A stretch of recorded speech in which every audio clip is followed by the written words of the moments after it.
Ce sont mes parents qui ont divorcé. Je suis restée avec maman, mais elle a eu un accident.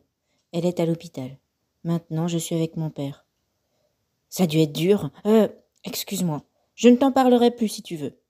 Christine avait remarqué une larme dans les yeux de Sylvie. Depuis quelques jours, tout le monde lui posait la même question. Le choc du divorce, elle l'attendait, elle s'en doutait, mais l'accident, tout s'est passé si vite. Le gong retentit. Déjà l'heure d'aller en histoire géo.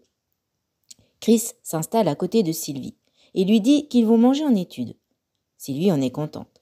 J'ai tellement faim. J'espère qu'on mange bien ici. Chris en conclut que Sylvie ne pense plus à sa mère et à son père. Ce soir-là, les deux nouvelles amies ont une bonne surprise.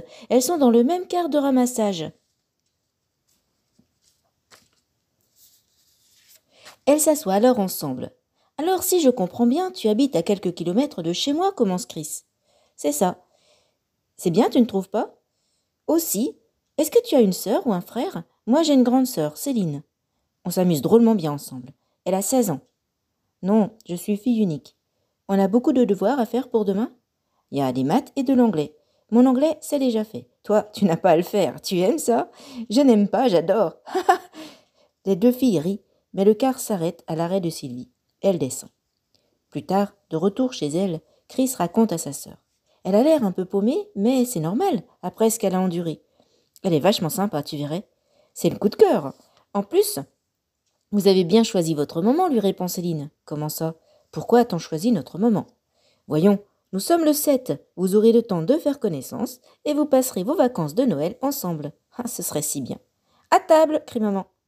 Le lendemain, les deux filles se retrouvent. Les autres camarades de Chris se rendent bien compte que depuis l'arrivée de la nouvelle, Chris l'accapare. Du coup, elles aiment moins Sylvie. Cette dernière n'est pourtant pas si mal. Elle a un petit nez un peu en trompette, parsemé de taches de rousseur, des yeux verts brillants et expressifs, une chevelure rousse ondulante et courte, la peau blanche. Tout cet ensemble mignon est tellement contrasté avec les yeux noisettes, la peau mate, les cheveux blonds de Christine. Gigi, chapitre 2, le retour de Madame Chatillon. « Et moi, je vous dis que c'est Sylvie !»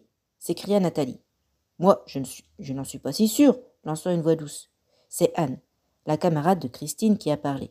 Elle n'est pas d'accord avec Nathalie, qui se mêle des affaires des autres pour régler ses propres comptes.